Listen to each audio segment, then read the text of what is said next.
An original podcast from podlatino.com.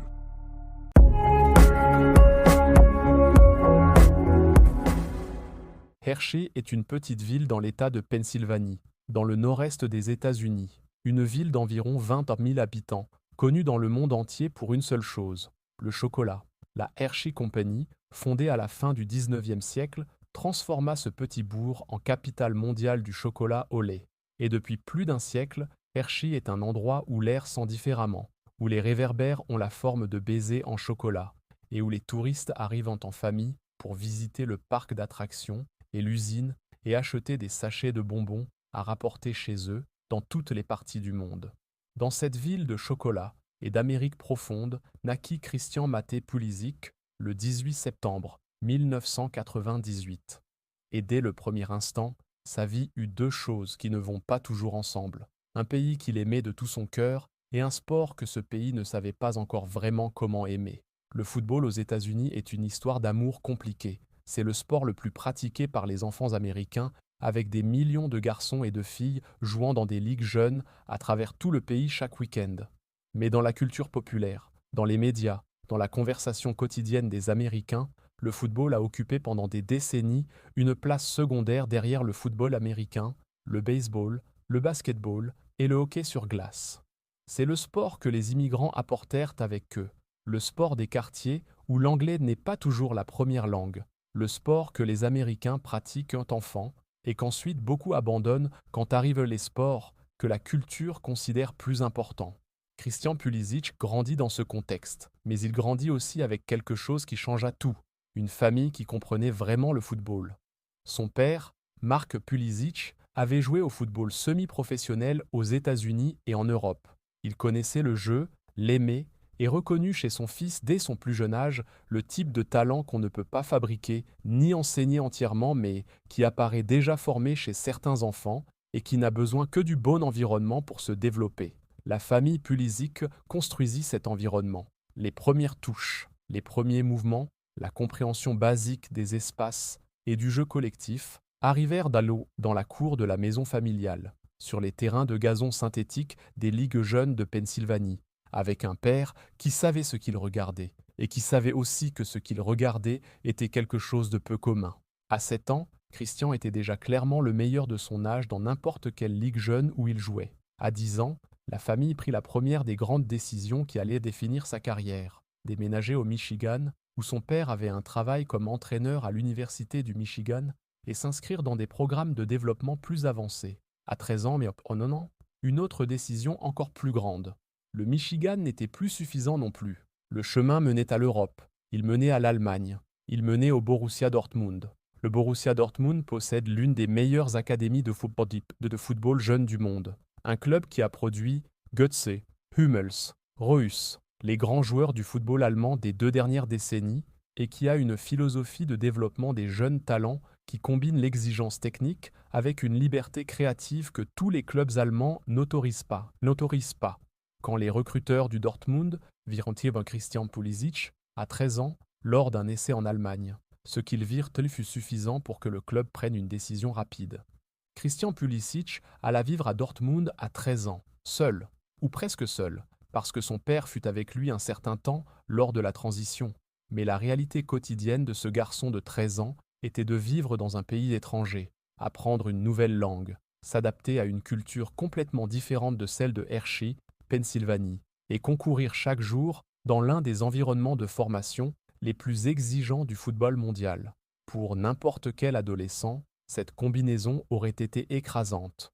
Pour Christian Pulisic, ce fut l'environnement où il grandit plus vite que nulle part ailleurs, dans le monde n'aurait pu le lui permettre.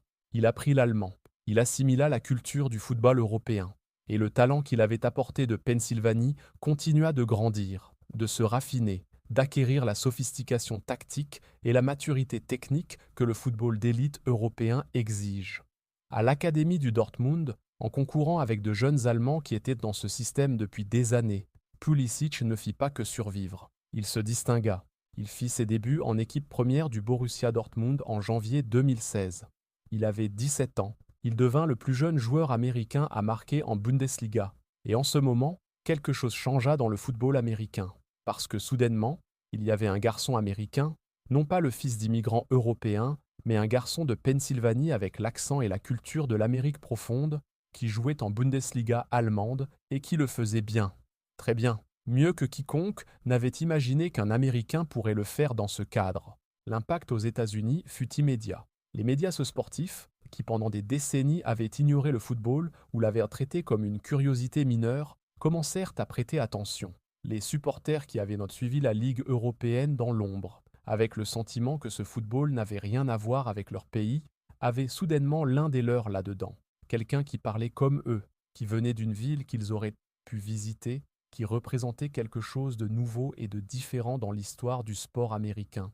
On l'appela Captain America. Ce n'était pas un surnom qu'il avait choisi, c'était le surnom que le pays lui donna parce qu'il en avait besoin d'un, parce qu'il avait besoin d'une façon de nommer ce que ce garçon représentait. Le premier vrai Américain à concourir au plus haut niveau du football mondial. Le premier qui non seulement participait, mais faisait la différence. Le premier face auquel les Européens devaient prendre au sérieux un joueur des États-Unis, non pas parce qu'il avait une belle histoire derrière lui, mais parce que sur le terrain, il était bon. Très bon. En 2019, Chelsea d'Angleterre paya 58 millions d'euros pour lui. 58 millions pour un Américain de 20 ans. Un autre chiffre difficile à croire. Une autre déclaration que le football américain avait produit quelque chose que le marché européen valorisait vraiment. Mais les années à Chelsea furent les plus difficiles de sa carrière. Non pas par manque de talent, non pas parce que les doutes sur son niveau s'avérèrent fondés, mais à cause de la combinaison de facteurs qui, dans le football d'élite, peut détruire une carrière qui sur le papier devrait être parfaite. Les blessures, l'instabilité sur le banc, la rotation des entraîneurs qui à Chelsea pendant ces années fut si fréquente que le club eut 5 entraîneurs différents en un peu plus de 2 saisons. Chaque entraîneur avait une idée différente sur où et comment utiliser Pulisic. Chaque blessure le sortait de son rythme au moment où il commençait à le trouver. C'était un cycle frustrant et épuisant qui mettait à l'épreuve non seulement son corps, mais son esprit et sa confiance. Il y eut des moments brillants. La FA Cup en 2021, où Pulisic fut décisif. Des matchs individuels où il montra tout ce qu'il pouvait être quand les circonstances lui permettaient de s'exprimer. Mais il y eut aussi des mois de silence, de blessures, de bancs, de cette sensation de ne jamais pouvoir trouver le rythme que les grands footballeurs ont besoin pour maintenir leur meilleur niveau. Et puis arriva l'AC Milan.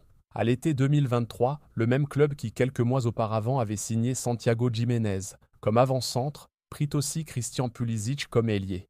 Et à Milan, sous les lumières du San Siro, quelque chose qui attendait depuis des années de se réveiller se réveilla enfin. La première saison au Milan fut la révélation que ceux qui avaient toujours cru en lui attendaient. 15 buts et 15 passes décisives, toutes compétitions confondues. Une performance qui n'était pas seulement bonne en termes statistiques, mais qui visuellement, dans la façon de jouer, dans l'énergie transmise dans chaque match, disait que Pulisic avait trouvé l'environnement dont il avait besoin pour être tout ce qu'il pouvait être. Le Milan lui donna confiance, il lui donna de la continuité, il lui donna la stabilité que Chelsea n'avait jamais pu lui offrir. Et Pulisic répondit avec la meilleure version de lui-même que le football européen avait vu de lui jusqu'alors. En équipe nationale américaine, Christian est le capitaine, le numéro 10, le joueur que les jeunes Américains mettent en fond d'écran de téléphone et dont ils regardent les vidéos en boucle sur les réseaux sociaux. Il est le pont entre le football américain et le football mondial, la preuve vivante que ce pont peut se construire, qu'un garçon de Hershey peut arriver au San Siro et non seulement survivre, mais briller.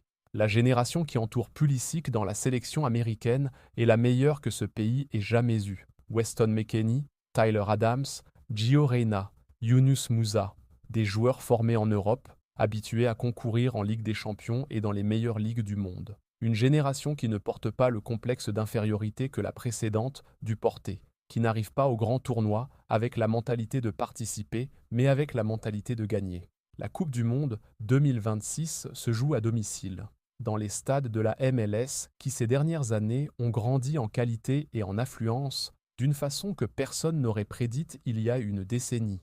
Au MetLife Stadium de New York, au Rose Bowl de Los Angeles, à l'AT&T Stadium de Dallas, devant des publics qui ne sont plus seulement les supporters traditionnels, mais une nouvelle génération d'Américains pour qui le football est le sport favori, celui qu'ils ont suivi depuis l'enfance, celui qui leur a donné des figures comme Pulisic à admirer.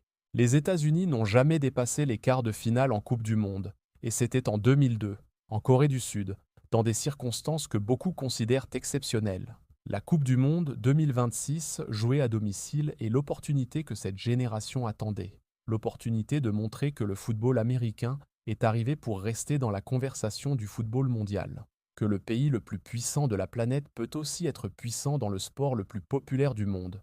Christian Pulisic a 27 ans lors de ce tournoi. Il est au meilleur moment de sa vie en tant que footballeur. Il a l'expérience d'avoir joué en Allemagne, en Angleterre et en Italie. Il a la maturité de quelqu'un qui connaît l'échec et qui sait que l'échec n'est pas la fin, mais simplement la leçon avant le succès. Et il a, surtout, cette étincelle qu'il a toujours eue depuis qu'il était un enfant à Hershey, qui tapait dans un ballon dans la cour de sa maison pendant que son père le regardait, et comprenait que ce qu'il voyait était quelque chose que le football américain n'avait jamais vu avant. Voici le 10e épisode de Légende de la Coupe du Monde. Nous avons voyagé à travers 10 pays, nous avons rencontré 10 joueurs, nous avons entendu 10 histoires, qui sont en réalité une seule histoire, racontée de 10 façons différentes. L'histoire que le talent n'a pas de passeport, l'histoire que le travail, le sacrifice et l'amour pour un jeu peuvent emmener quelqu'un de n'importe quel endroit du monde jusqu'au plus grand stade de la planète. L'histoire que le football, plus qu'aucun autre sport, a la capacité de faire paraître le monde plus petit et plus beau en même temps. De Rosario à Barcelone, de São Gonçalo au Santiago Bernabéu, de Bondy au Stade de France, de Pulheim à Leverkusen, de Funchal à Madrid, de Madrid à Doha, de Lagos à Naples, de Kawasaki à Saint-Sébastien, de Mexico à Rotterdam, de Hershey à Milan. 10 chemins différents, un même ballon, une même Coupe du Monde. On se retrouve sur le terrain.